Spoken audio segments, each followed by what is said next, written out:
America. ধূলিমাখা ট্র্যাকে শেষ হলো বাইক রেস।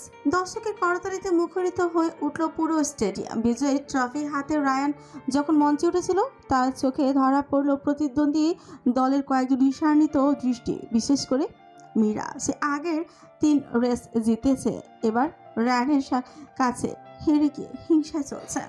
রায়ান যখন গ্যারেজে তার বাইকটা পার্ক করে পানির বোতলে চুমুক দিচ্ছিল, তখন হঠাৎই পেছন থেকে কেউ ধাক্কা দেয়।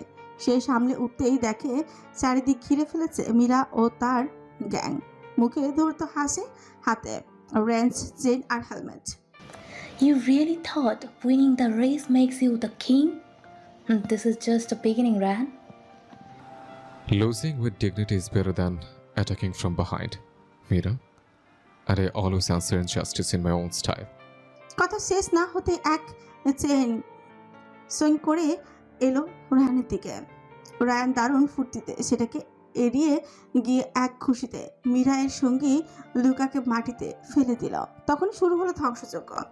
এক লোহার রড নিয়ে এগিয়ে আসে রায়ান, সেটাকে কুস্তিগিরদের মতো কাঁধে তুলে মাটিতে ছুঁড়ে ফেলে। আরেকজন পেছন থেকে হেলমেট দিয়ে বাড়ি মাথায় মারতে যায়। রায়ান হেলমেটটা কাবু করে উল্টো তার মাথায় পরিয়ে দেয়। তারপর এক চর মারামারি মাঝখানে রায়ান হঠাৎ দাঁড়িয়ে গিয়ে চারিদিক দেখে বলে উঠছে, Those who attack after losing were born defeated. I win races with speed and battles with strength.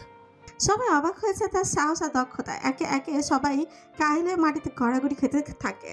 শেষে মীরা ক্লান্ত আর রক্তাক্ত হয়ে হাঁপাতে বলে, You are a beast. No, Mira. I'm Ryan. The name that never gives up. Ryan ধুলো ছাড়ে, বাইকে উঠে আর ধ্বংসস্তূপের মাঝখানে দাঁড়িয়ে ধীরে ধীরে স্টাইল করে বেরিয়ে যায়। পেছনে পড়ে থাকে হারানো গ্যাং। সন্ধ্যা শহরের সবচেয়ে সম্মানজনক কর্পোরেটর ইভেন্ট আজ সন্ধ্যা অনুষ্ঠিত হচ্ছে। সেজে উঠেছে পুরো কনভেনশন সেন্টার। অতিথিদের চেহারায় উচ্ছ্বাস, মিডিয়া ঝলকানিতে চারিপাশ আলো ঝলমল। সবাই অপেক্ষায়, কারণ আজ রাতের সবচেয়ে কাঙ্ক্ষিত মুখ রিভান চৌধুরী রায়ান। সে তার তরুণ উদ্যোক্তার পুরস্কার পেতে চলেছে সে। তবে যতই সন্ধ্যা গড়িয়ে যাচ্ছে, রায়ানের চোখে চেয়ার ফাঁকা। রায়ানের ম্যানেজার তানভীর হোসেন দৌড়াদৌড়ি করছেন। সে আছে, একটু রাস্তার দুর্ঘটনা ঘটেছে, একটা বাইক দৌড়ে ভুল হয়েছে, কিন্তু সে ঠিক আছে, শুধু একটু দেরি হবে বললেন তিনি। আজকের উদ্দেশ্য মিডিয়া স্পন্সর, সবার চোখে প্রশ্ন। কেউ কেউ বলছে রায়ান কি ইভেন্টে আসবে না। তানভীর এবার মঞ্চে উঠে মাইক্রোফোন হাতে নিলেন। লেডিস অ্যান্ড জেন্টলম্যান, দয়া করে চিন্তা করবেন না, রায়ান চৌধুরী নিরাপদে আছেন এবং তিনি তার পথে আছেন। স্থানীয় রাস্তার দৌড়ের কারণে হঠাৎ পাসারের ঘটনাটি তাকে কিছুক্ষণের জন্য আটকে রেখেছিল, কিন্তু তিনি এখানেই থাকবেন। অনুষ্ঠানটি এগিয়ে নিয়ে যাওয়ার সময় আমরা আরও একটু ধৈর্য ধরতে অনুরোধ করছি। তানভীর মিথ্যার আশ্রয় নিয়ে সবাইকে শান্ত করার চেষ্টা করে। ভিআইপি লাউঞ্জে তখন সাইফুর রহমান, ইসমত জাহান আর নফিস সিদ্দিক আলোচনা ব্যস্ত। এই ছেলেটার মধ্যে একটা তেজি ভাব আছে। শুনেছি আজ সে মজা করার জন্য একটা রাস্তার দৌড়ে অংশ নিয়েছে স্থানীয় বাইকারদের সাথে। তার সাহস আছে অবশ্যই, কিন্তু এই ধরনের বর্ণ ভাবমূর্তি একজন সিও হিসেবে আপনি কি সত্যি এই ব্র্যান্ডটি চান? তার ব্যান্ড অপ্রত্যাশিত, সে এখনো আসে না। গুঞ্জন আরও তীব্র হয়, কিন্তু যখন সে আসে তখনই তা বেড়ে যায়। এটাই তারকা শক্তি। উপস্থাপক মঞ্চে এসে ঘোষণা করলেন, আর এখন 2025 সালের তরুণ সফল উদ্যোক্তার পুরস্কার একজন দূরদর্শী যিনি স্বপ্ন এবং সাহসের মধ্যে সেতু বন্ধন তৈরি করেছেন, মিস্টার রায়ান চৌধুরী। কিন্তু কেউ উঠে এলো না। সামনের সারিতে ফাঁকা চেয়ার, দর্শকদের ফিসফাস। উপস্থাপক কিছুটা অস্বস্তিতে বললেন, চলেন মিস্টার রায়ান চৌধুরীর জন্য অপেক্ষা করার সময় পরবর্তী পর্বটি নিয়ে এগিয়ে যাই। হঠাৎই বাইরের স্ক্রিনে লাইভ ভিডিও চালু হয়। দেখা যায় এক কালো ইয়াবুসা বাইক গর্জে উঠে থামে গেটের সামনে। রাইটার হেলমেট খুলে ধুলো মাখা মুখে ক্লান্ত হাসি নিয়ে নেমে আসে। সবার মুখে বিস্ময়। মঞ্চে তখন লাইট নিভে যায়। ব্যাকগ্রাউন্ডে বেজে উঠছে ড্রাম রোল, স্পটলাইট। তার আগমনের পথে উপস্থাপক উল্লাসিত গলা বললেন, আর এখানেই তিনি সময়ের সেরা মানুষ, Ryan Chowdhury. I apologize for being late. On my way here, I came across a street accident. This award, it's not just for me. It's for every dreamer who dares to fall and rise again. Everyone, thank you for your appreciations. Thanks for inviting me. Have a good day, all. চারিদিক তখন করতালিতে ঝড়। সবাই রায়ানের সাথে কথা বলতেই থাকে। এক এক করে সকলেই রায়ানকে তার সফলতার জন্য কংগ্রেচুলেশন করে। সন্ধ্যার আয়োজনকে থেকে ফিরে ক্লান্ত রায়ান ফ্রেশ হয়ে ঘা এলিয়ে দেয় তার বিলাসবহুল বিছানায়। তারপর পাড়ি দেয় গভীর ঘুমের রাজ্যে বাংলাদেশ। ঘুম ভাঙল হঠাৎ এক অচেনা শব্দে। মিরায়া চোখ মেলে তাকিয়ে বুঝতে পারলো সে তার চেনা শহরে নেই। জানালার পর্দা ফাঁক দিয়ে সূর্যের হালকা আলো বিছানায় এসে পড়েছে। কোথাও একটা রিকশার ঘন্টার শব্দ, পাশের রাস্তায় অল্প অল্প গাড়ির হর্ন, আর দূরে কে যেন হাঁকতেছে। কোনো সবজিওয়ালা বা দুধওয়ালা। তার বিছানার পাশেই কাঠের ছোট্ট একটা সাইড টেবিল, যেখানে আগের রাতের জল ভর্তি বোতলটা পড়ে আছে। এসি ঠান্ডা হাওয়ায় শান্ত একটা মুহূর্ত। কিছুটা সময় লাগলো তার বুঝে নিতে সে এখন ঢাকায় নতুন জীবন শুরু করতে এসেছে। এই শহরে, যে শহরের গল্প সে শুনেছে ছোটবেলা থেকে, এই শহরের ভেতরে প্রথম নিঃশ্বাস নিচ্ছে। জানালার ধারে রাখা গাছটা একটু বেঁকে আছে শুধু, তবুও তার পাতাগুলো ঝকমক করছে আলোয়। একটু উঠে বসে জানালার কাছে গিয়ে দাঁড়ায় সে। প্রশান্তিময় একটা ভালো লাগা যেন মনের মধ্যে কাজ করছে, যেন এই জীবনটা তার একান্ত প্রাপ্য। সবকিছুই নতুন, তবুও যেন কোথাও একটা চেনা অনুভব হচ্ছে, একটা ঘরোয়া গন্ধ। এই শহরের নিজস্ব ঘ্রাণ মিরায়ার মনে হলো। Maybe, just maybe, this city will feel like home too. ও উঠে বসতেই দরজার ওপাশে ঠক ঠক করে শব্দ। মীরামা, উঠেছিস? চাটা ঠান্ডা হয়ে যাবে কিন্তু। গলা রামিলা চৌধুরী, একপ্রাশ আদরে মোড়া, আবার কোথাও ভেতরে হালকা হুঁশিয়ারি। মিরায়া তাড়াতাড়ি ফ্রেশ হয়ে নিচে নামলো। একটা হলুদ কুর্তি পরে ডাইনিং টেবিলে ইতিমধ্যে পরিপাটি করে সাজানো পরোটা, ডিম ভাজা, কাঁচা মরিচের টুকরো, এক বাটি দই, আর একপাশে ধোয়া ওঠা চা। রামিলা চৌধুরী হাসি মুখে মিরিয়ার, এই যে রাজকন্যা অবশেষে উঠেছে। ঢাকার রোদ কি একটু বেশি পড়েছে তোর চট্টগ্রামের তুলনায়? না মামুনি, ঢাকার রোদ না, ঢাকার হর্নেই ঘুম ভাঙে। বলেই মীরা হেসে বসলো ডাইনিং এর একটা চেয়ার টেনে। রামিলা চৌধুরী চায়ের কাপ বাড়িয়ে দিয়ে, বাহ, কথায় তো ব্যাঙ্গের সুবাস। পছন্দ হলো। তবে খেয়াল রেখো, এখানে ব্যঙ্গ বেশি করলে ওরা তোকে সিটি কর্পোরেশনে ভর্তি ফর্ম ধরিয়ে দেবে। এতক্ষণে সিঁড়ি দিয়ে গো গো করে নিচে নামার শব্দ। সুরায়া ঘুমঘুম চেহারার নিচে নেমে, আপু, তুমি আমায় রেখে একা নাস্তা শুরু করেছো? বিশ্বাসঘাতকতা। তোর ঘুম দেখে ভাবলাম তোকে না জাগানোই মানবতা। এই মেয়েটা তো ঘুমিয়েই বড় হচ্ছে। নাস্তা খেতে এসে যদি আবার ঘুমায়, আমি বালিশ এনে দিব।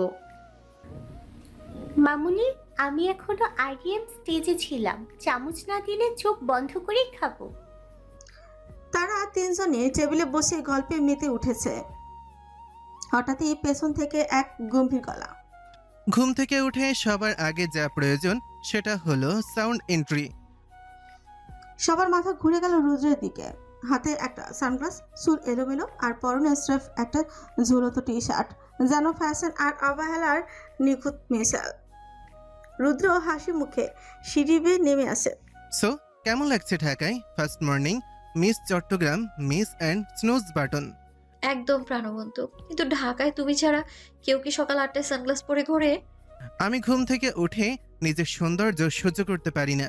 আমি নিজেকেই সানগ্লাসে ঢাকি। সোরা হেসে শব্দ করে হেসে উঠল রুদ্রর কথায়। ভাইয়া, তুমি কি মিররে তাকালে তোমার ছায়াও ভয় পায়? না, আমার ছায়া তো কুল, আর আমি তো সো হট। নিজের ছেলের সব কোয়ালিটি আছে, জানলে ফ্রিজ আর মাইক্রোওয়েভ ওভেন কিনতাম না। আগে বলতে পারলি না, তোকে দিয়েই সব হট আর কোল করা যেত। অপমান পেলাম, কিন্তু যেহেতু দই খেতে দিচ্ছ, মাফ করে দিলাম তোমাদের। তিনজনের হাসিতে গড়িয়ে পড়ে টেবিল, যেন প্রাণ ঢুকে গেল। ঠিক আছে, আজ বিকালে আমি তোমাদের ঢাকার সবচেয়ে কম জনপ্রিয় কিন্তু সবচেয়ে বিখ্যাত চা দোকানে নিয়ে যাব। গুগলে পাওয়া যায় না, ইনস্টাগ্রামে ট্রেন্ডিং না, কিন্তু চায়ের গ্লাসে প্রেম পাওয়া যাবে। প্রেম দরকার নেই ভাইয়া, একটা ভালো সিঙ্গারা হলেই চলবে। আর আমার জন্য একটা শান্তিময় দোকান খুঁজে দিও যেখানে তুমি থাকবা না। এই ডায়লগ আমি টি শার্ট বানিয়ে বিক্রি করব। 1 নাম্বার কন্টেন্ট। সকালের এমন মজায় মুখরিত পরিবেশ, সবাই সকালের নাস্তা করে নেয়। নাস্তা শেষে রুজুও গাড়ি করে চলে যায় তাদের নিজস্ব কোম্পানিতে। বিকালটা নামে হালকা গরম আর হেয়ালিপনা নিয়ে রুজু অফিস থেকে ফিরে গাড়ি নিয়ে বাড়িতে আসে। গাড়ি থেকে নেমে দাঁড়িয়ে মিরাহা আর সোরায়াকে নিচে নামতে বলে, তাদেরকে একটু ঢাকা শহরটা দেখাবে বলে মিরা আর সোরা রুজুর ডাক শুনে দৌড়ে বাইরে এলো। মীরা, সোরা, প্রস্তুত তো? আজ তোদের এমন এক জায়গায় নিয়ে যাব যেখানে নেটওয়ার্ক আসে না, কিন্তু কানেকশন হয় খুব জোরালো। ভাইয়া, তুমি কি এইসব সংলাপ আয়নায় দাঁড়িয়ে প্র্যাকটিস করো? না, গুগল থেকে ইন্সপিরেশন নেই, ডেলিভারি আমার নিজস্ব। শুধু কথা কম, এসি গাড়ি থাকলে চলি। তোমার পোয়েটিক হাওয়ায় আমরা গলে যাচ্ছি। তিনজন মিলে গাড়িতে উঠে বসে। ঢাকার রাস্তা তখন অফিস শেষে মানুষের ঢল, ব্যবসা গরম, আর মাঝে মাঝে হঠাৎ একটা বিয়ের গেট, লাউড স্পিকারের গান, তুষ্টু কোকিল ডাকে রে কুক কুক কুক কুক বাজছে। গাড়ির ড্রাইভিং সিটে বসে রুদ্র দাঁত কিলিয়ে বলে, এই গানটাই আমি ফিউচার ওয়াইফকে ডেডিকেট করব। শুধু শর্ত হলো ওকে কোকিল হতে হবে, মানুষ না। তাহলে তো ও পালিয়ে যাবে। তুই আগে পাখি না বানিয়ে নিজে মানুষ হোক, জীবনসঙ্গী যেমনই হোক, পালিয়ে যাবে কোথায়? মীরার কথায় রুদ্র হাসি থেমে যায়। সে মনে মনে ভেবে বিরতির করল, যাই যাই মিরু, তোর জীবনসঙ্গী গেছে। উফ, ভাইয়া কেন যে এমন করলো। এখন ভাবি রে ভাবিও ডাকতে পারি না, আর না ডাকলে আমও চেঁচাতে থাকে। ধর ধর, এটা কিছু হইল? অবশেষে একটা পুরনো মোড়ের মাথায় এসে দাঁড়ালো গাড়িটা। দোকানে সাইনবোর্ড পুরনো বাংলা হরফে লেখা, ফিরে দেখা চা। নিচে ছোট্ট করে কথায় কাপে কঞ্চে চিরত নস্টালজিয়া। দোকানটা আসলে ছোট, চিমচাম কাঠের বেঞ্চ, একটা পুরনো ক্যাসেট প্লেয়ার যা অবিরাম 70-এর গান বাজায়, চারপাশে ল্যাম্পশেডের মৃদু আলো, টেবিলে পুরনো সিনেমার ডায়লগ লেখা, কাগজ ছড়ানো। মীরা চোখ বড় বড় হয় করে আশ্চর্য হয়। ওয়াও, এটা তো সত্যি সিনেমাটিক। বলেছিলাম না এখানে কেউ আসে না টিকটকের জন্য, সবাই আসে মন রেখে যেতে। ভাইয়া, তুমি এত কিছু জানলে কবে? এক্সট্রা কোচিং করতেন নাকি? ওরা তিনজনই একটা কোণার বেঞ্চে বসলো। চা এলো, মাটির ভাঁড়ে কড়া দুধ, চিনি মেশানো, পাশে এক প্লেট মুড়ি আর নারকেলের পিঠা। মিরু আপু, বুঝলি তো, এই পিঠাটা খেলে আমি ভবিষ্যৎ দেখতে পাই। তোর ভবিষ্যৎ আমি বদলে দিই, বিয়েতে তুই বরের বদলে মেনু চাইবি। আর দুলাভাই বলবি তোমার চেয়েও এই পিঠার টেক্সচার ভালো। চায়ের চুমুকে চুমুকে গল্প এগোয়। রুদ্র মাঝে মাঝে এমন কিছু কথা বলে যায় যেগুলো হালকা দার্শনিক, আবার মজার। জানিস মিয়ারা, এই দোকানটা আমি নিজে বানাইনি, কিন্তু খুঁজে পেয়েছিলাম এমন এক সন্ধ্যায় যখন ভাইয়া আর আমি ছোট। ভাইয়া দেশ ছেড়ে যাওয়ার পর আমি ভাইয়াকে যখন মিস করতাম তখনই আসতাম। আচ্ছা রুদ্র ভাইয়া, রায়ন ভাইয়া কি দেশে ফিরবেন না? আমি ওনাকে কখনো দেখিনি, কিন্তু তোমরা সবাই ওনার কথা বলো। উনি দেশে আসলে ভালো হবে, তাই না? মামুনি অনেক খুশি হবে, তাই না? রুদ্র হালকা হেসে মনে মনে বলে, ভালো হবে না ছাই, তুই ঢাকায় আমাদের বাড়িতে আছিস শুনলে আমেরিকা বসেই গিলে ফেলবে আমাকে। কি একটা মানুষ, বউকে দেখলো না, জানলো না, তার আগেই অস্বীকার। মনে কথা মনে রেখেই একটা দীর্ঘশ্বাস ফেলে রুদ্র মীরার কথা মাথা নাড়িয়ে সম্মতি দেয়। চা খাওয়া শেষে ওরা দোকান থেকে বেরিয়ে হেঁটে গাড়ির দিকে যাচ্ছে। রুদ্র মাঝপথে বলে, জানিস মিরু, তোদের আশায় বাড়িটাও একটু শব্দ করে বেঁচেছে মনে হয়। আম্মু বলে কেউ কেউ আসে না থাকার জন্য, আসে ঘরকে জাগিয়ে তোলার জন্য। মীরা চুপ করে থাকে কিছুক্ষণ, সোরার কাঁধে মাথা রাখে। তারা বুঝতে পারে এই শহরটা শুধু ইট পাথরের নয়, এখানে মানুষের মধ্যেই গল্প লুকিয়ে থাকে। তারপর গাড়িতে চড়ে বাড়িতে চলে যায় আর দিন পার করতে থাকে। আর আমেরিকায় রায়ান তার পরিকল্পনা বাস্তবায়নে প্ল্যান বানাতেই ব্যস্ত থাকলো। আজ 3 মাস হলো মীরা ঢাকায় থাকছে নিজের শ্বশুরবাড়িতে, যদিও সে অজ্ঞাত এই বিষয়ে। তার দিনগুলো ভালোই যাচ্ছে, ঠিক যেমনটা সে চেয়েছিল। মীরা আর বিশ্ববিদ্যালয়ে ভর্তি পরীক্ষা শেষ। মীরা জানালার পাশে বসে আছে। বাইরে সূর্যটা ধীরে ধীরে উদয় হচ্ছে, চারিপাশে ছড়িয়ে পড়ছে নরম আলো। তার চোখ তবুও বিশ্রাম নেই। একের পর এক ভাবনা ভিড় করে আসছে মাথায়। সব ঠিকঠাক হলো তো? মনে পড়ছে পরীক্ষার সময়কার মুহূর্তগুলো। প্রশ্নপত্র হাতে নিয়েই মনে হয়েছিল এই তো পারবো। প্রতিটি প্রশ্নের উত্তর সে চেষ্টা করেছে বুঝে শুনে দিতে, যদিও কিছু প্রশ্ন ছিল চ্যালেঞ্জিং, কিন্তু নিজের সবটুকু দিয়েছে। বাড়ি ফিরে সবাই তাকে বাহবা দিয়েছে, কিন্তু মীরায়ার মনে তখনও একটা অজানা টান, কারণ কালকের রেজাল্ট। ভেতরে একরকম গুঞ্জন কাজ করছে, এক ধরনের অস্থিরতা আর উত্তেজনা। চোখ বন্ধ করলে মনের ভেতর মধ্যে চলে আসে সেই ফলাফলের ঘোষণার মুহূর্ত। নামটা থাকবে তো তালিকায়? এই একটাই প্রশ্ন তাকে বারবার ভাবাচ্ছে। মীরা চোখ বন্ধ করে একটা গভীর নিঃশ্বাস নিল। আগামীকাল কি হবে জানা নেই।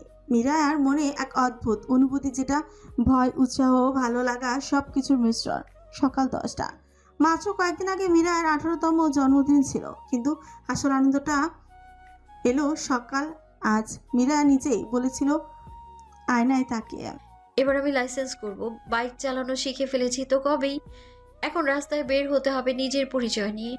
তাই অনলাইনে রেজিস্ট্রেশন করে ফেলেছিল সে। বার্থ সার্টিফিকেট, জাতীয় পরিচয়পত্রের ফটোকপি, ছবি, ঠিকানার প্রমাণপত্র সব গুছিয়ে ব্যাগে ভরে এক সকালে বেরিয়ে পড়েছিল শহরের মূল বিআরটিসি অফিসের দিকে। প্রথমবার এত বড় সরকারি অফিসে ঢুকে একটু অস্বস্তি লাগছিল। সে এগিয়ে গিয়ে তথ্য ডেস্কে জিজ্ঞেস করল, দয়া করে বলবেন লাইসেন্সের জন্য কাগজপত্র কোথায় জমা দিতে হয়? একজন কর্মকর্তা সেই দিকে তাকিয়ে বললেন, 1 নম্বর কাউন্টারে যেতে। 1 নম্বর কাউন্টারে সামনে গিয়ে দাঁড়ালো সে। সেখানে দাঁড়িয়ে থাকতে থাকতে নিজের কাগজগুলো বারবার চেক করছিল। ছবি ঠিক আছে তো, ফর্মে সাইন দিয়েছে তো। একবার একটা কাগজ উল্টে করে ধরেই বুঝলো আচ্ছা, এটা তো ঠিকই আছে। একটা উত্তেজনা কাজ করছিল বুকে। এই তো আমি বড় হয়ে গেছি।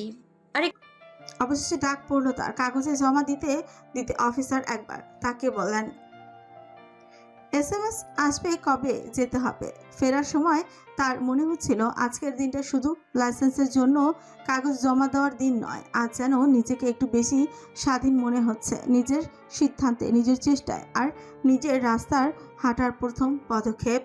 মীরা প্রাপ্তবয়স্ক না হওয়ায় তার রাইডিং লাইসেন্স ছিল না, যে কারণে সে কোনো অফিসিয়ালি বাইক রেসে অংশ নিতে পারতো না। তবে এখন তার লাইসেন্স হলে সে স্বাধীনভাবে বাইক রাইড করতে পারবে। বিআরটি অফিসে থেকে বেরিয়ে মীরার মনটা অনেকটাই হালকা। কাজটা হয়ে গেছে, এখন শুধু অপেক্ষা পরীক্ষার তারিখের আর একটা নতুন অধ্যায় শুরুর। অগোছালো দুপুরের রোদ পেছনে ফেলে সে হাঁটছিল রাস্তার ধারে, আর হাতে কাগজের পত্রের ফাইল। হঠাৎ একটা কোমল মিউ শব্দে থমকে দাঁড়ায় মীরায়া। রাস্তার পাশে একটা পুরনো অটোরিক্সার নিচে বসে আছে ছোট্ট একটা সাদা বিড়াল ছানা। পুরো গায়ে দুধ সাদা বিড়ালটির চোখে হেট্রোকোমিয়া, এর মধ্য দিয়ে বিড়ালটির রহস্যময় ওই আকর্ষণীয় স্বভাব ফুটে উঠেছে। চোখ দুটো যেন এলোমেলোভাবে স্বপ্ন আর কল্পনার মিশেল। একটা চোখ ঘন সবুজ, আরেকটা হালকা নীল, একদম যেন গ্লাসে জমে থাকা শীতল বরফের মতন। মীরা অবাক হয়ে বসে পড়ে। বিড়ালটা ভয় পায় না, বরং ধীরে ধীরে এগিয়ে আসে তার হাঁটুর পাশে, কুজো হয়ে বসে পড়ে। সে বিড়ালটাকে হাত বাড়িয়ে ছুঁতে মিহি একটা গড়গড় শব্দ হয়, এরকম সুরেলা আরামদায়ক গর্জন। কুট্টুস বাবু, তুমি এখানে কি করো একা একা? তোমাকে দেখে তো মনে হচ্ছে তুমি যেন দুনিয়ার সব কিউটেস চুরি করে বসে আছো। সে বিড়ালটাকে কোলে তুলে বিড়ালটার চোখ বন্ধ করে মুখ ঠিকিয়ে দেয় তার হাতের তালুতে। আচ্ছা শোনো, তোমার নাম রাখি কি, স্নোফি নাকি মিল্কি? মেয়েটা মুখ ঘুরিয়ে অন্যদিকে তাকায়। না, পছন্দ হলো না বুঝি? ঠিক আছে, তাহলে তোমার নাম রাখলাম জুলিয়েট, যার সৌন্দর্যে সবাই পাগল। কেমন? তোমায় বেশ মানাবে। এবার বিড়ালটা একবার মিউ করে উত্তর দেয়। মীরা হাসে। ব্যাস ঠিক আছে, আজ থেকে তুমি আমার মেয়ে, নাম জুলিয়েট। বাড়ি ফিরে মীরা রামিলা চৌধুরীর কাছে গিয়ে বলে, দেখো তো মামুনি, একটা মেয়ে পেয়ে গিয়েছি আমি। জুলিয়েট তখনও তার কোলে গুটিসুটি মেরে বসে আছে। সেই হেট্রোজেনাস চোখ দুটো দিয়েই স্নিগ্ধভাবে তাকিয়ে থাকে মীরার দিকে। একটা চোখে মুগ্ধতা, একটা চোখে কেমন একটা অতল গভীর ভালোবাসা। মুহূর্তেই যেন আপন করে নিয়েছে তার তথাকথিত মাকে। 3 মাস ধরে ব্র্যান্ড পরিকল্পনা করেছিল বাংলাদেশে নিজের কোম্পানির একটা শাখা খোলার। সে এখন পুরোপুরি প্রস্তুত তার পরিকল্পনা বাস্তবায়নের জন্য। রাত গভীর, আমেরিকার আকাশে হালকা মেঘ, জানালার কাছে ঠেকা ঠান্ডা হাওয়া রায়ানের মুখে এসে লাগছে। অফিসের আলো নিভে গেছে, শুধু রায়ানের ডেস্কে একটা ল্যাম্প জ্বলছে। খাঁচা জানলা দিয়ে বাইরে ঝলমল শহরটাকে দেখে হঠাৎ তার বুকের ভেতরটা কেমন একটা শূন্যতা ছড়িয়ে পড়ে। এই শহর তাকে নাম দিয়েছে, অর্থ দিয়েছে, কিন্তু আজ তার মন এক মুহূর্তের জন্য যেন টিকছে না। টেবিলের এক কোণে পড়ে আছে বিমান টিকিট, ঢাকা বাংলাদেশ চুমুরা, 7:30 AM। রায়হান তাকিয়ে আছে সেই টিকিটের দিকে, ঠিক যেন কোনো কাগজ নয়, একটা নতুন অধ্যায়ের চাবিকাঠি। নিজেকে একবার আয়নায় দেখে নেয়। 10 বছরে অনেক কিছু বদলে গেছে। চেহারা পরিণত বয়সের ছাপ, চোখে ক্লান্ত রেখা, কিন্তু আজ তার চোখে এক অন্যরকম ঝিলিক। ফিরে যাওয়ার আনন্দ, কিছু গড়ে তোলার দৃঢ় প্রত্যয়, অতীতের অবসান ঘটানোর আকাঙ্ক্ষা। হাতে ফোন তুলে একবার রুদ্রকে মেসেজ করে, ভাই, কাল সকালে আমি দেশে নামছি। মাকে বলিস যেন রুমে আমার নতুন চাদরটা বিছিয়ে রাখে। আর তোকে বলি, এবার সব শুরু করছি একসাথে। মেসেজ পাঠিয়ে ব্যাগ গুছানোতে শুরু করলো রায়ান। এক একটা জামা রাখার সময় এক একটা স্মৃতি মনে পড়ছে। হঠাৎ বুকের মধ্যে কেমন একটা অনুভূতি ছড়িয়ে পড়ে। এটা শুধু দেশে ফেরা না, এটা একটা নতুন জীবন শুরু করার প্রস্তুতি। নিজের মনে মনে ফিসফিস করে বলল, কাল আমি দেশের মাটিতে পা রাখবো। অনেক কিছু বদলে দিতে হবে এবার। শুধু ব্যবসা না, নিজের ভেতরের মানুষটার ঘরেও ফেরার সময় হয়েছে। আর সেই অতীতের কালো রাতের হিসেব যে মেটাতে হবে। বাংলাদেশ। রুদ্র অফিস থেকে ক্লান্ত হয়ে ফিরে রাতের খাবার খেয়ে নিজের বিছানায় সবে মাত্র এলিয়েছে। ফোনটা হাতে নিতে চোখে পড়লো রায়ানের মেসেজটা। দেশে? রায়ান ভাইয়া দেশে? এটা কিভাবে সম্ভব? মিয়ারা তো এই বাড়িতেই। ভাইয়া জানতে পারলে আর রক্ষা থাকবে না। সে সঙ্গে সঙ্গে কল দেয় রায়ানকে। ভাইয়া তুমি দেশে ফিরবে? কবে? কেন? হঠাৎ এত বছর পর? হ্যাঁ রে, খালি চলে আসবো। অনেক হয়েছে আমেরিকা, এবার একটু নিজের মাটির গন্ধ নিতে চাইলাম।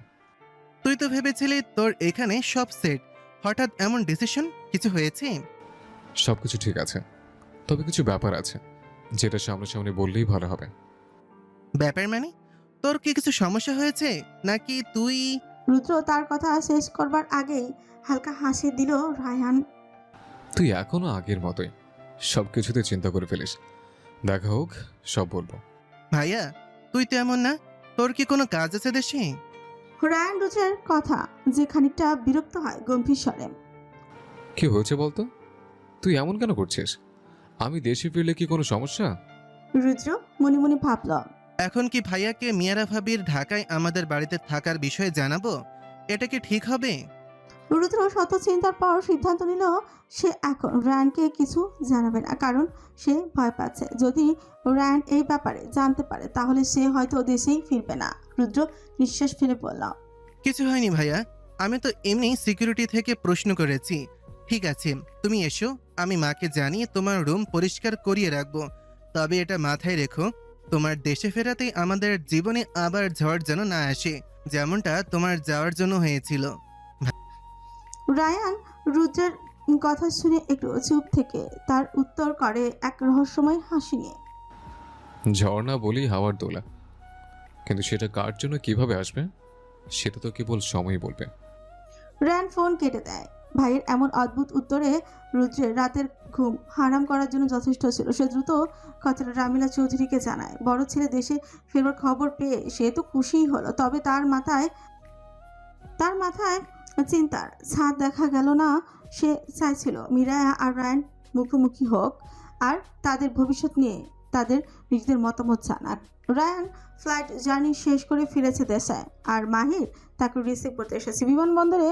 হরজত শাহজালাল আন্তর্জাতিক বিমানবন্দর সকাল 11টা। রায়ান হাতে একখান ট্রলি ব্যাগ, চোখে সানগ্লাস, মুখে আত্মবিশ্বাস। সামনে মাহির দাঁড়িয়ে গাড়ির পাশে একগাল হাসি নিয়ে। মাহির রায়হানকে দেখে 2 হাত মেলে দেয়। ও জনাব আমেরিকান সিটিজেন হাজির। ভাই হাত মেলাইবেন না, ডলার দিন সরাসরি। রায়ান চোখ গুটিয়ে ফেলে মাহিরের কথা শুনে। আরে ভাই, প্রথমে একটা ফ্রেশ নিঃশ্বাস তো নিতে দে। আমেরিকা থেকে ঢাকার বাতাসে ঢুকে আমার নাক ব্লক হয়ে গেছে। মাহির গাড়ির দরজা খুলে দেয় রায়ানের উদ্দেশ্যে। ভাইরে, ঢাকার বাতাস এখন ডলার শিখিয়ে ফেলতেও পারে, সাবধানে নিঃশ্বাস নেন। চলেন, গাড়িতে চলেন, আজকে আপনাকে ঢাকার রোড রোলার রাইডে নিয়ে যাব। দুজনে গাড়িতে ওঠে। মাহির ইঞ্জিনে স্টার্ট দেয়, তার সাথে একটা হর্ন বাজে, যে হর্নে টাইটানিক সিনেমার মিউজিক বাজে। রায়ান চমকে যায়, সে অনেকদিন পর যেন এমন হর্নের আওয়াজ শুনেছে। এটা কি হর্ন না সিনেমা ট্রেলার? রায়ান চোখ বাঁকা করে বলল। মাহির গর্বের সাথে রায়ানের প্রশ্নের উত্তর দেয়। ভাই দেশে আসছেন, ভিআইপি ট্রিটমেন্ট দিতে হইব। রিক্সাওয়ালারে আগে ভয় পাইতে হইব। গাড়ি ধীরে ধীরে বেরিয়ে পড়ে বিমানবন্দর এলাকা ছেড়ে। তোকে ধন্যবাদ ভাই, এতদিন পর দেশে এসে তোকে দেখে মনটা হালকা হয়েছে। এখনো হালকা? 10 মিনিট পর গুলশান মোড়ে এমন ট্রাফিকে পড়বি, মনে হইব 3 ঘন্টা হিমালয়ে ধ্যান করেছিস। তুই সিরিয়াস? ঢাকার ট্রাফিক সিরিয়াস, আমি শুধু কমেডি করি। হঠাৎ এক রিক্সা গাড়ির সামনে ঢুকে পড়ে। মাহির হর্ন বাজায় এবং জানলা দিয়ে চিৎকার করে। ভাই F1 রেস না, একটু সাইড দেন। ফিটনেস টেস্ট তো পাশ করছেন না। এই মানুষগুলো এইভাবে চলে? লাইসেন্স কই? লাইসেন্স না থাকলেও সাইকোলজিক্যাল লাইসেন্স আছে ভাই। এরা জানে কে কখন কার সামনে যাবে। রায়ান এক চুমুক পানি খেতে যায়। হঠাৎ গাড়ি একটা ব্রেক করে, পানি ছিটকে মুখে লাগে। রায়ান অসহায়ভাবে মাহিরের দিকে তাকায়। ভাই এটা কি গাড়ি না roller coaster? Welcome back to Bangladesh. গাড়ির ব্রেকে শক থেরাপি ফ্রি। দুজনে হেসে ফেলে। রায়ান চোখের চশমা আবারও ঠিক করে বলে। ভাই আমেরিকায় স্পিডে গেলে পুলিশ পেছনে হেলিকপ্টার পাঠাতো।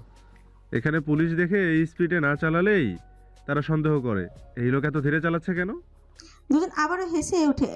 গাড়ি শহরের দিকে চলে যায়। রাস্তায় গাড়ির হর্ন, ঠেলা গাড়ি, একটা ছাগলও রাস্তা পার হচ্ছে।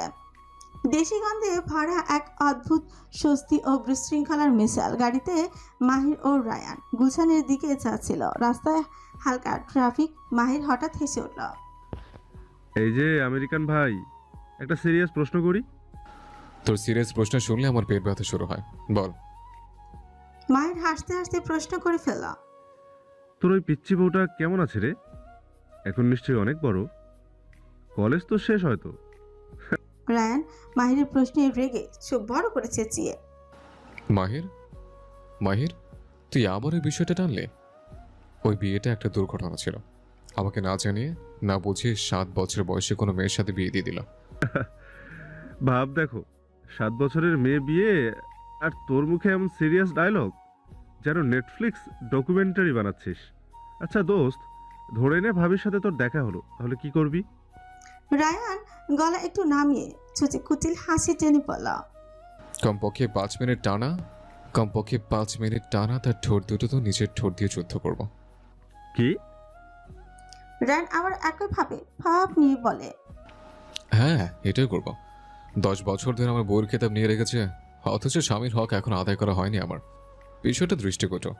রায়ানের উত্তরে মাহিরের কাশি উঠে যায়। রায়ান আবারও একই ভাব নিয়ে বলে।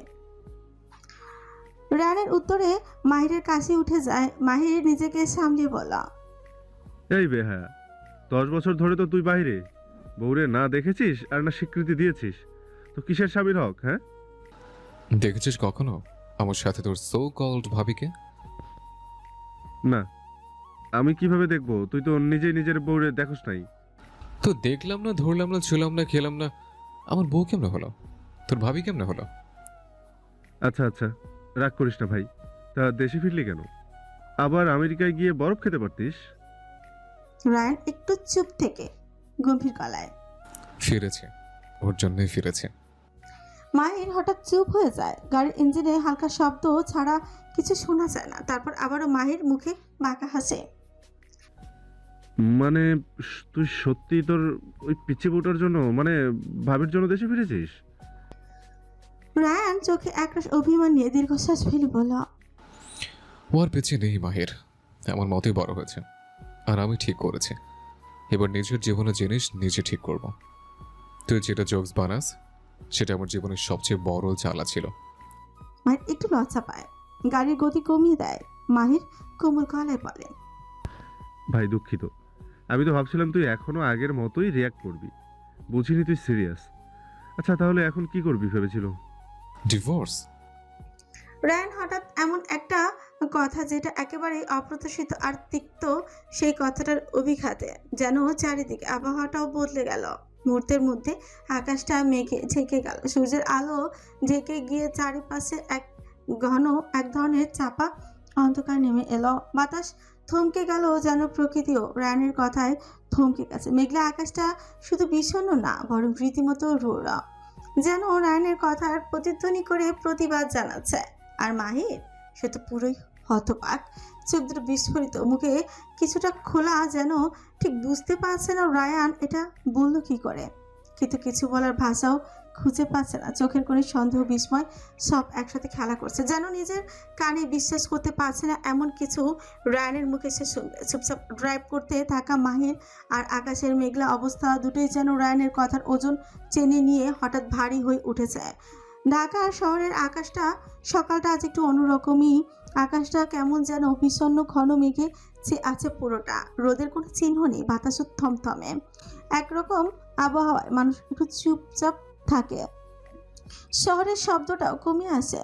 মিরায়া নিজের মনে হেঁটে যাচ্ছে ঢাকা বিশ্ববিদ্যালয় ক্যাম্পাসের দিকে। ঢাকা বিশ্ববিদ্যালয় ক্যাম্পাসে সকালটা থমথমে, ঘন মেঘে চাদরে সূর্যটা লুকিয়ে গেছে। বাতাসে এক ধরনের চাপা শূন্যতা, চারিদিক কেমন যেন নিঃশব্দ, শুধু পাতা নড়ার শব্দ আর মাঝে মাঝে দূর থেকে ভেসে আসা অচেনা কণ্ঠের টুকরো। আজকে তার জীবনের এক গুরুত্বপূর্ণ দিন। মিরায়া আজ একটু একা থাকতে চেয়েছিল। সকালে রেজাল্ট এসেছে, সে তার স্বপ্নের বিদ্যাপীঠে পড়ার সুযোগ পেয়েছে। সে এখন ঢাকা বিশ্ববিদ্যালয়ের ছাত্রী। 45তম হয়েছে মিরায়া। লোতে চান্স এসেছে। মনে এক আনন্দ, অদ্ভুত আনন্দ, আর ভেতরে একটা অদ্ভুত ঘোলাটে অনুভূতি। ক্যাম্পাসটা চোখে দেখতে এসেছিল সে, যেখানে হয়তো তার আগামী বছরগুলো কেটে যাবে। হেঁটে হেঁটে সে যখন ডিএসসির পাশে গাছপালায় ছায়া ঘেরা একটা ফাঁকা জায়গাটার দিকে আসে, হঠাৎই টের পায় কিছু একটা ঠিকঠাক নেই। সামনে একটা মেয়ে, তার মুখে আতঙ্ক, আর চারিপাশে দুজন ছেলে ঘিরে আছে মিচিকে। চোখে মুখে হালকা বাজে হাসি এবং কথাবার্তা শুনে বোঝা যায় তারা মজা করছে না ভয় দেখাচ্ছে। মেয়েটা বলার চেষ্টা করছে, প্লিজ আমাকে যেতে দিন, আমি বলছি না। এই যে সুন্দরী, ক্যাম্পাসে নতুন নাকি? চলো তোমাকে ক্যাম্পাস দেখাই। মেয়েরা থেমে দাঁড়ায়, শরীরটা শক্ত হয়ে উঠছে, চোখে দুটো বড় হয়ে ওঠে। সে এগিয়ে যায়, কোনো হম্বিতম্বি না, একদম স্বাভাবিক গলায় বলে, ও ভাই একটু সরবেন, ও আমার ক্লাসমেট, আর আমি ক্যাম্পাস চিনি, আমি ওকে ঘুরে দেখাতে পারবো, আপনাদের কষ্ট করতে হবে না।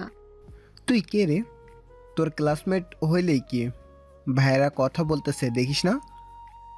ভাইয়েরা আপনাদের কথা শুনে কেউ শুনতে চায় না, এখন কথা বন্ধ করুন। তুই কি বেশি চালাকি দেখাচ্ছিস?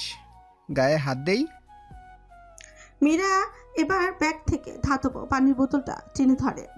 দেন ছুঁয়ে দেখেন তো পানিটা ঠান্ডা না গরম। ছেলেটা হেসে এগোতে মীরা হঠাৎ এমন এক ঘূর্ণি গতিতে বোতলটা ছেলেটার হাঁটুর পেছনে মারে। ছেলেটা ভারসাম্য হারিয়ে থাপ্পাস করে পড়ে যায়।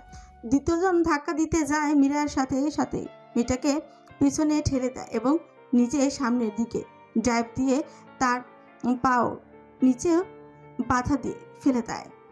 ছেলেটা পড়ে যায়। পড়ে যাওয়ার পরও মীরা শান্ত ভঙ্গিতে বলে, আর কোনো বীরত্ব বাকি থাকলে এখনই দেখা। ক্যাম্পাসে মেয়ে দেখলে বাজে কথা বলবি না একদম। শিখিয়ে দিলে তোরা শিখবি না, তাই শিক্ষা দিতে হবে ভালো মতো। এই দৃশ্য দেখে আশেপাশে কিছু ছাত্র এগিয়ে আসে। ছেলেরা পরিস্থিতি খারাপ দেখে দ্রুত পালিয়ে যায়। মেয়েটা ধীরে ধীরে মীরার পেছনে লুকায়, তার চোখে কৃতজ্ঞতা, একটু কান্নার ধ্বংসাবেশও আছে। ধন্যবাদ। আমি আমি রিমি। তোমার নাম? মিরায়া। আরে তোমাকে তো আমি পরীক্ষার দিনও দেখেছিলাম। আজই তো রেজাল্ট এলো। তুমি কততম হয়েছো? 50 লতে পেয়েছি। প্রথমে মন খারাপ ছিল, এখন মনে হচ্ছে এটাই ঠিক ছিল। তুমি? মীরার মুখে এবার সত্যিকারের হাসি ফুটে ওঠে। মানে 45? মানে আমরা একই অবস্থায়? ভেবেছিলাম নতুন জায়গায় এসে সবার সাথে মিশতে সময় লাগবে, কিন্তু এখন মনে হচ্ছে আমার প্রথম ফ্রেন্ডটা পেয়ে গেছি। তাহলে শুরু করি। ক্যাম্পাসটা আমাদের দুজনের জন্যই নতুন। চলো চা খেতে যাই, গল্প অনেক জমবে। আচ্ছা, তুমিটা বন্ধুদের সাথে ঠিক যায় না। তুই বলে কি কিছু মনে করবি তুই? আরে কি যে বলিস, তুমি ডাকে তো আমার অ্যালার্জি আছে, তুইয়ে মজা আছে। রিমির কথা শুনে মীরা রিমির হাত ধরে হাসি মুখে তাকে জড়িয়ে ধরে চুমু খেয়ে বলে, চল যান, চা খাই দুজনে। মেঘলা আকাশটা তখনও পুরোপুরি ফাঁকা হয়নি, কিন্তু সূর্যের এক টুকরো আলো ঠিকই মেঘের ফাঁক বলে এসে দুজনের বন্ধুর উপর নেমে আসে। ঢেউয়ের মতন জীবনের শুরু। দুজন হাত ধরে হেঁটে চলে গেল তা খেতে। সাহস আর বন্ধুত্ব থাকলে সব পথই হালকা হয়ে যায়। সময় তখন দুপুর 12টা পেরিয়ে গেছে। রিমির সঙ্গে টিএস এর পাশের চেয়ারের দোকানে চা খেয়ে একটা অদ্ভুত শান্তি তাকে ঘিরে ধরেছে। চাটা যেন জীবনে প্রথমবার সত্যি তৃপ্তির স্বাদ এনে দিয়েছে। মানে একটা আনন্দ নিয়ে মীরা ধীরে ধীরে হাঁটছে নিজের বাসার পথ ধরে।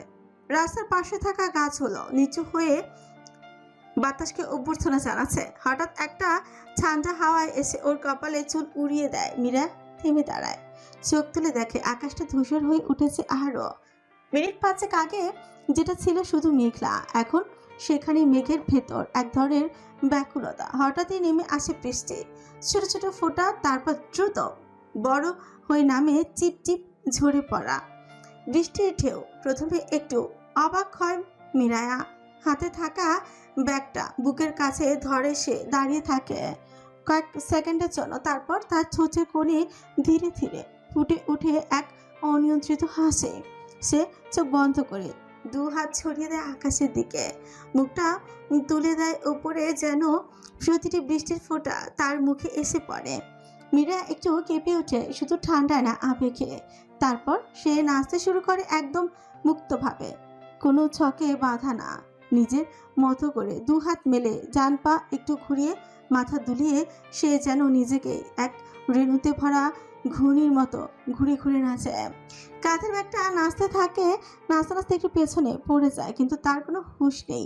জুতো পেছন দিকে ছিটকে পড়ে, পা দুটো কাদায় মাখামাখি, চুলগুলো পানিতে ভিজে, কপালে লেপটে গেছে, কিন্তু তার মুখে হাসে, চোখে জলজল করা এক ধরনের আলো। আকাশ এখনো ভারী, বৃষ্টি পড়ছে একটানা। শহরের ভেজা রাস্তায় গাড়ির চাকা মাঝে মাঝেই পানির ওপর দিয়ে ছুটে যায়, হালকা ছিটিয়ে দেয় পাশের ফুটপাতে। রায়ান গাড়িতে বসে আছে আর মাহির চুপচাপ গাড়ি চালিয়ে যাচ্ছে। দুজন একটু মন মরা, সারাদিন একটা অদৃশ্য অস্বস্তি বয়ে বেড়াচ্ছে গাড়ির ভেতরে। পরিবেশ, সকালের একটা কথোপকথন, একটা মন্তব্য যেন এমন থমথমে করে তুলেছে পরিবেশটা। গাড়িটা থেমে আছে রাস্তার পাশে। কি রে, কি হলো? বৃষ্টিতে গাড়ি থামিয়ে রেখেছিস? কোনো সমস্যা? দেখতেছি তো, একটু ধৈর্য ধর, গাড়ির ইঞ্জিনে কিছু একটা হয়েছে। রায়ান বিরক্তি ভরা মুখে কপাল কুঁচকে বাইরে তাকায়, আর ঠিক তখনই তার চোখ আটকে যায়। আর বাইরের দৃশ্য দেখে তার কপাল কুচকানো ভাবও দূর হয়ে যায়।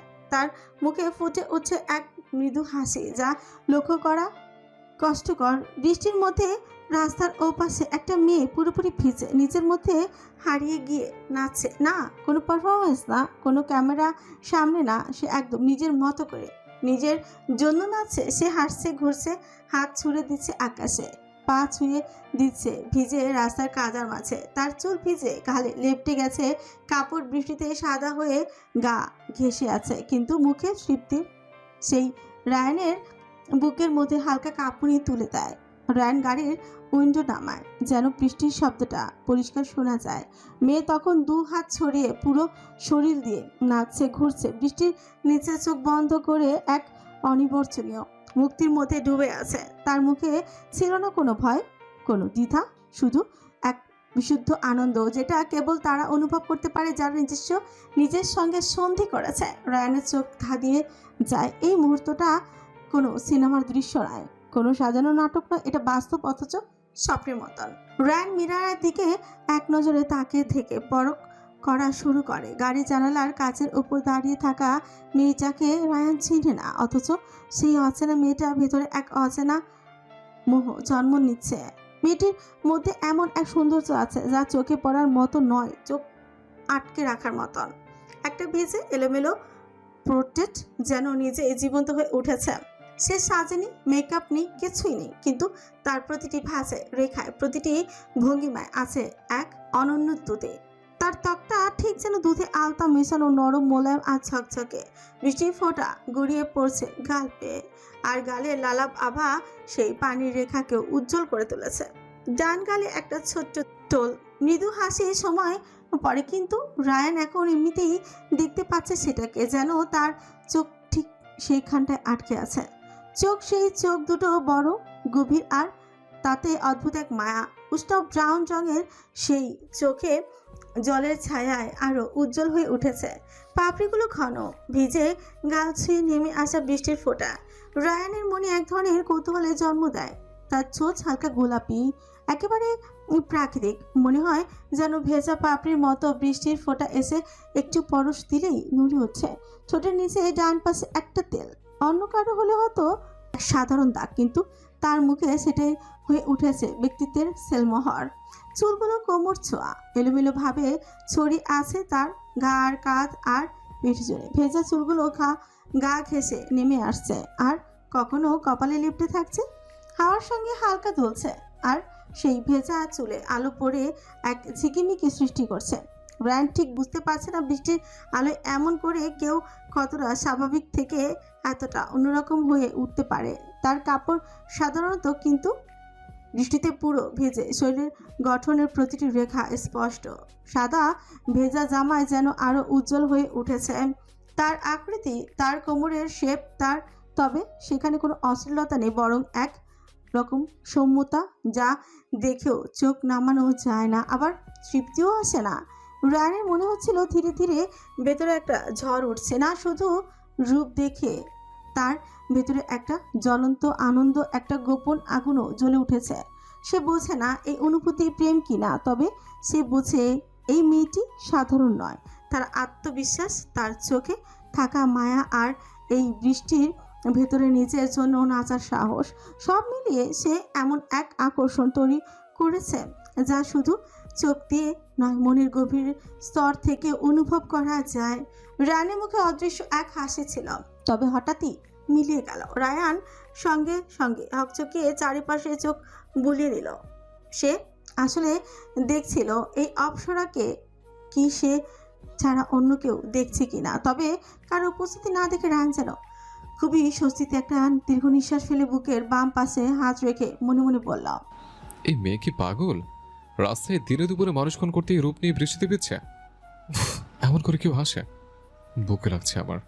আবার মীরার দিকে এক শান্ত দৃষ্টিতে তাকিয়ে বলে উঠল, থেমে যাও প্রিয়সী, আমি যে মরে যাচ্ছি তুমি কি বুঝতে পারছো না?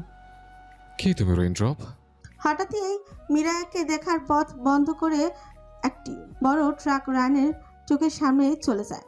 পরবর্তীতে ট্রাকটি চোখের সামনে থেকে সরে যাওয়ার পর রায়ান অপরদিকে খুঁজে থাকে মীরাকে, তবে সেখানে কেউ ছিলই না। রায়ানের মনে হতাশা ছড়িয়ে পড়ল মীরার অনুপস্থিতিতে। কেন জানো তার বুকটা খালি খালি লাগছিল, মনে হচ্ছিল সে খুব করে তার মাত্র দেখা অপ্সরাকে আবারও দেখতে চাইছে, শুধু আজ বা কাল নয়, অনন্তকাল ধরে। গাড়ি জানালার কাছে একবার নিজের প্রতিচ্ছবি দেখতে পায় রায়ান। তীব্র বৃষ্টিতে সে প্রতিচ্ছবিও যেন ধুয়ে মুছে যাচ্ছে, যেমনটা ভেতরে রায়ান এখন ধুয়ে যাচ্ছে এক অনামা আবেগ। ঠিক তখনই দরজাটা খুলে গাড়ির উঠে পড়ে মাহির। মাহিরের চুল থেকে বৃষ্টি ঝেড়ে গাড়ি স্টার্ট দিতে দিতে বলে, বৃষ্টির কারণে ইঞ্জিনে পানি ঢুকে গিয়েছিল, এখন গাড়ি চলবে। রায়ান তাকিয়ে থেকে গাড়ির জানালার ওপাশে চোখ এখনো খুঁজে বেড়াচ্ছে সেই অনাবৃত অপ্রার্থী মেয়েটিকে, যেন তার অস্তিত্ব একবার ধরা দিয়েই আবারও বাতাসে মিশে গেছে। রায়ান হঠাৎ জিজ্ঞেস করে, তুই সামনে ফুটপাথটা দেখছিস? দেখছি তো, কিন্তু তুই কি খুঁজছিস? কি হয়েছে? সামনে একটা মেয়ে ছিল, ভিড় ছিল, নাচছিল। তুই কিছু দেখলি না? তোর মাথা ঠিক আছে তো? তোর বউ এখনো আইনত তোর, সেটাই সামলাতে পারছিস না, আবার অন্য মেয়েকে দেখছিস? রায়ান মুখ ফিরিয়ে নেয়, তবে এখন বউয়ের কথা শুনে রাগ করলো না, কিন্তু চুপ করে না থাকে।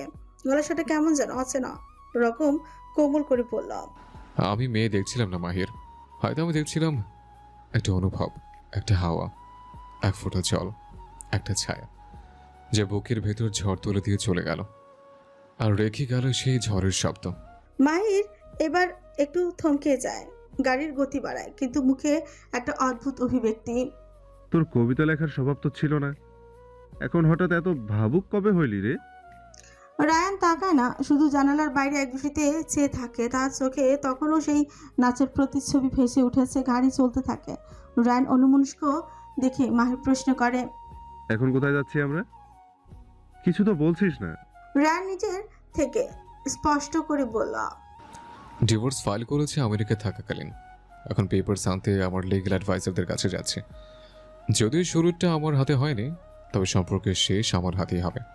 মাহির রায়হানের দৃঢ়চেতা মনোভাব দেখে অন্য কিছু বলার আর সাহস পেল না। সে চুপচাপ গাড়ি চালিয়ে যেতে থাকে। গন্তব্যস্থল পৌঁছানোর পর রায়ান হাতে ডিভোর্সের পেপার বুঝিয়ে দেওয়া হয়। সেই ডিভোর্স ফাইল করেই রেখেছিল আগেই, তাই কাজটা আরও সহজ হয়ে গেছে। রায়ানের লিগাল অ্যাডভাইজার এর পার্সোনাল অ্যাসিস্ট্যান্ট রায়ানের হাতে ডিভোর্স ফাইলটা ধরিয়ে দেয় এবং তাকে সকল কাগজপত্র চেক করে নিতে বলে। কিন্তু রায়ানের ভেতরে চলতে থাকে একটা ভিন্ন যাত্রা। কাজের ফাইল খুলে রায়ান কাগজে চোখ রাখে, কলম তোলে, কিন্তু কলম যেন অজানা কিছু লিখে ফেলতে চায়। ভিজে চুল, ঘূর্ণিত মায়াবী চোখ, নিজেই নিজেকে ধমক দিয়েছে। ফোকাস কর রায়ান, তোদের এসছিস ডিভোর্স পেপারস নিতে, আর এখনই মনে আরেকটা মেয়ে করছে। আচ্ছা, এখানে এসছিস তোর অতীতকে শেষ করতে, তাহলে অন্য জীবন নিয়ে ভাবছিস কেন? রায়ান ডিভোর্সের সব পেপারস চেক করে নেয় এবং ঠিক করে বাড়িতে গিয়েই মার হাতে পেপারস দিয়ে মিরার থেকে সাইন করিয়ে আনতে বলবে। ঠিক যেমন ভাবে না বলে বিয়েটা হয়েছে। নিজের ডেস্কে বসে একটা খোলা উইন্ডোর দিকে তাকিয়ে থাকে সে। আকাশে তখনও মেঘলা, কিন্তু তার হৃদয়ের আকাশ যেন একদম ভিন্ন। একটা চঞ্চল পাখি সেখানে উড়ছে, যার পাখায় লেগে আছে কিছু জল আর একটা মুখ, একটা অপ্রার্থী মুখ, যেই মুখ কোনো সাজে করা না, তবুও সমস্ত সাজকে হার মানিয়ে দিয়েছে। তার হৃদ পাখি রায়ান আনমনেই বলে উঠছে, সে কে ছিল? তাকে দেখেছি আমি, যেন কবিতার প্রথম চরণ, কিন্তু বাকিটা কে লিখবে?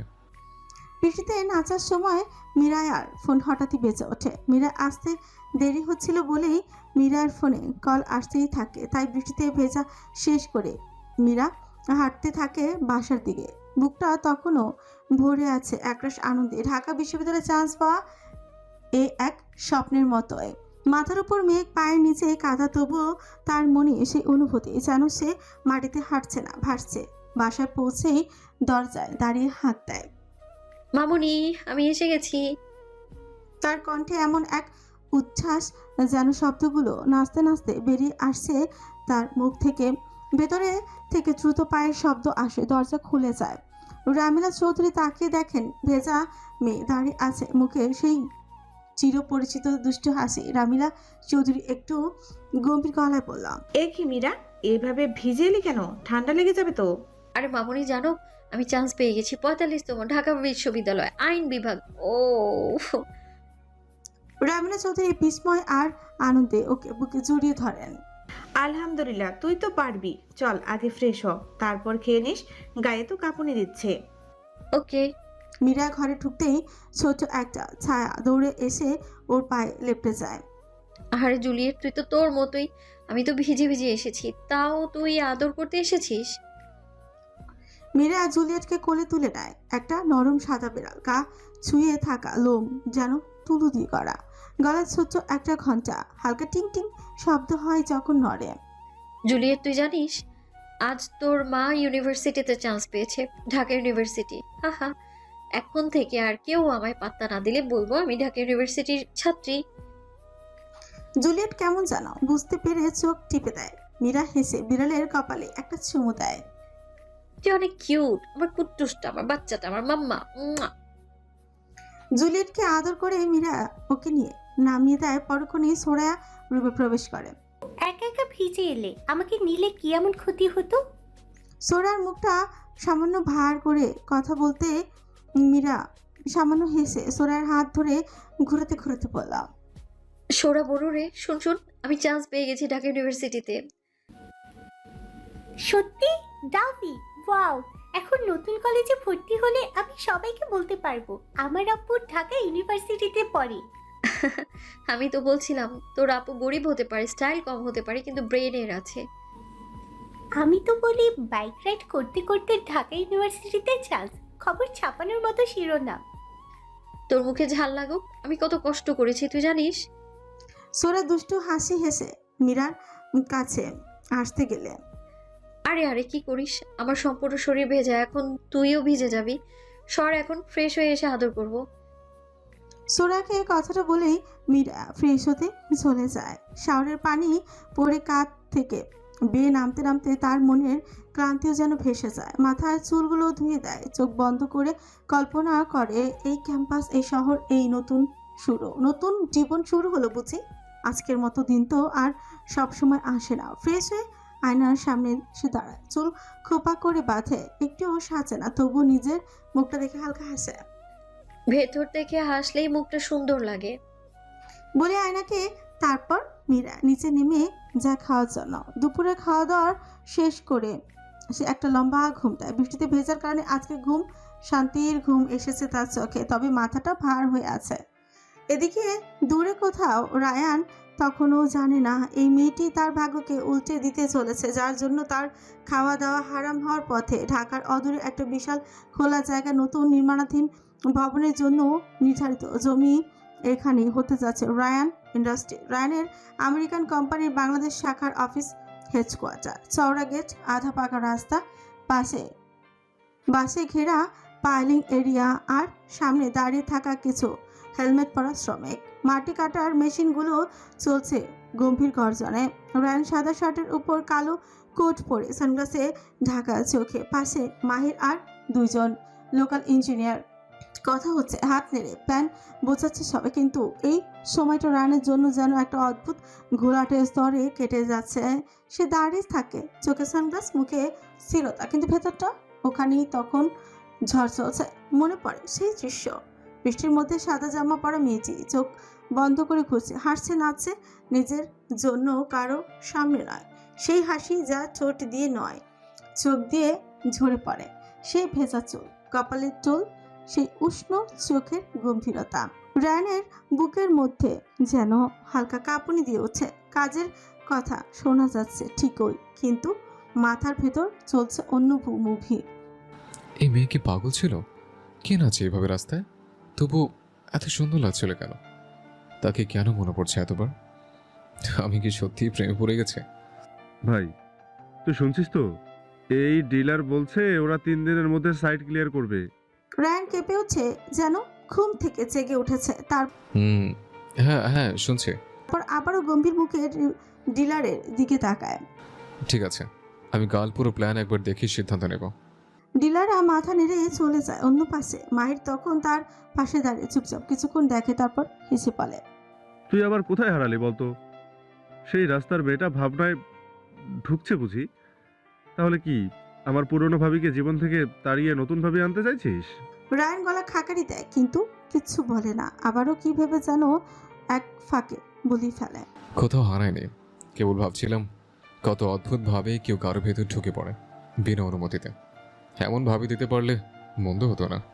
ইস, তাহলে তো বলতে হবে মেয়েটা বেশ সুন্দর। আমি দেখতে পারলাম না, বড় একটা মিস হয়ে গেল। রায়ান মাহিরের কথায় চোখ কুচকে ওর দিকে তাকায়। মুখ সামনে কথা বল, যা আমার তা আমারই। তোকে জিজ্ঞেস করেছি নিশ্চিত হওয়ার জন্য যে তুই আমার হৃদয় পাখিকে দেখিসনি। আমার হৃদ পাখি?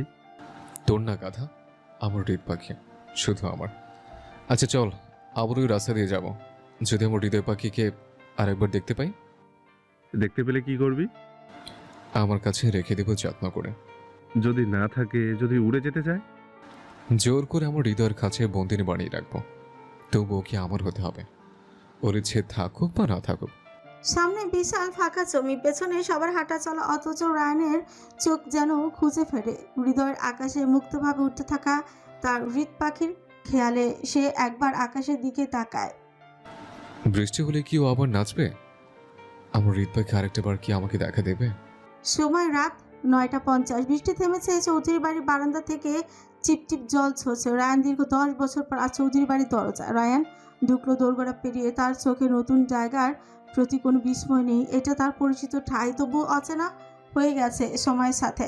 সামনে দাঁড়িয়ে আছেন একজন রামিলা চৌধুরী, তার মাকে এত বছর পর সামনাসামনি দেখে রানের বুক কেঁপে উঠছে। চোখে গাঢ় ফ্রেমের চশমা, ঠোঁটে হালকা লিপস্টিক, মুখে সেই কঠোর আভিজাত ভাবনায় রায়ান কিছুটা অপ্রস্তুত ভাবে বলে ওঠে, আম্মু। রামিরা চোখ তুলে রায়ানকে নিঃশব্দে জড়িয়ে ধরে বললেন, এসেছিস? 10 বছর অনেক লম্বা সময় রায়ান। কিভাবে পারলি মাকে কষ্ট দিতে? রায়ান মাথা নিচু করে বসে পড়ে সামনে। কোনো প্রতিক্রিয়া না দিয়ে বলে, তোমার শরীর ভালো তো আম্মু? শরীর ঠিকই আছে, মনটা পুরনো হয়ে গেছে বোধহয়। একটা দীর্ঘ নীরবতা, দুজনের মাঝে আবেগ। রায়ান জানে এই সম্পর্ক তার আগের মতো নয়। মা হয়তো তার অপেক্ষা করেছেন, কিন্তু আজ মুখে হাসি নেই। ফ্রেশ হয়ে খেতে আয়, খাবার দিচ্ছি। তুই আসবি বলে আজ সব তোর পছন্দের রান্না করেছি। আচ্ছা আম্মু, আমি এখনই আসছি। Dining table. পরবর্তী দৃশ্য, রায়ান বসে খাচ্ছে। ঘরের পরিবেশ তবু ভারী। রায়ান পকেট থেকে সেই নীলখাম বের করে রাখে টেবিলে। রামিলা চৌধুরী বিস্মিত মুখে জিজ্ঞেস করেন, এটা কি রায়ান? এটা ডিভোর্স পেপার মা। আমি আমার তথাকথিত বউকে মুক্তি দিতে চাই, আর নিজে এই বাঁধন থেকে ছাড়া পেতে চাই। তুমি চট্টগ্রামে গিয়ে সাইন করিয়ে নাও। আমি আর এই সম্পর্ক রাখতে চাই না। রামিলা খামটা খুলে দেখে। এক মুহূর্তে চুপচাপ, তারপর উঠে দাঁড়ায়। সাইন আমি কাল সকালেই নিয়ে দিব। সে এই বাড়িতেই আছে। রায়ান হঠাৎ থেমে যায়, চোখ সরু হয়। সে এই বাড়িতে? ও এখানে আছে এখন? হ্যাঁ, কেন? এতদিন যে ছিল না, এখন এলেই সব মুছে যাবে? তুই এমন ভাবিস না। সে তোর বউ, কাগজে কলমে। আমি দায়িত্ব নিয়ে রেখেছি তাকে এই বাড়িতে। কাল সকালে ওকে ডেকে সাইন করিয়ে দিব। তুই এসে নিয়ে যাস। ও এই বাড়ির মেয়ে হয়ে এই বাড়িতে থাকবে। তুমি আমাকে না জেনে কেন কেন এখানে ডাকলে তাকে? কারণ ও আমাদের দায়িত্ব। তোমার পালিয়ে যাওয়াতে আমরা তা অস্বীকার করতে পারি না। এই অনাথ মেয়ের জন্য তোমার ছেলে 10 বছর অনাথের মতো দেশের বাইরে একা ছিল আম্মু। আমি আর নিতে পারছি না। এই সম্পর্কটা শেষ করতে এসছে, আর সহ্য হচ্ছে না। আর এইবারে তুমি মেয়ে থাকলে আমি থাকবো না, কালে চলে যাব। পেছন থেকে রায়হান চৌধুরী হঠাৎ বলে উঠলেন, রামেলা, ওকে বলো চলে যেতে। এত বছরে ওর এই বাড়িতে না থাকায় কারো কোনো সমস্যা হয়নি, এখনো হবে না। নিজের বাবার মুখে এমন কথা শুনে রায়ান পেছনে তাকে ডেকে উঠল। আব্বু। রায়হান চৌধুরী ছেলের সাথে অন্য কোনো প্রকার কুশল বিনিময় না করে পেছন ফিরে নিজের রুমে চলে গেলেন। রামিলা হেসে ফেলে একরকম, ভালোই তো, অবশেষে তুই একটা সিদ্ধান্ত নিয়েছিস। আমি তোর সিদ্ধান্তে হস্তক্ষেপ করব না।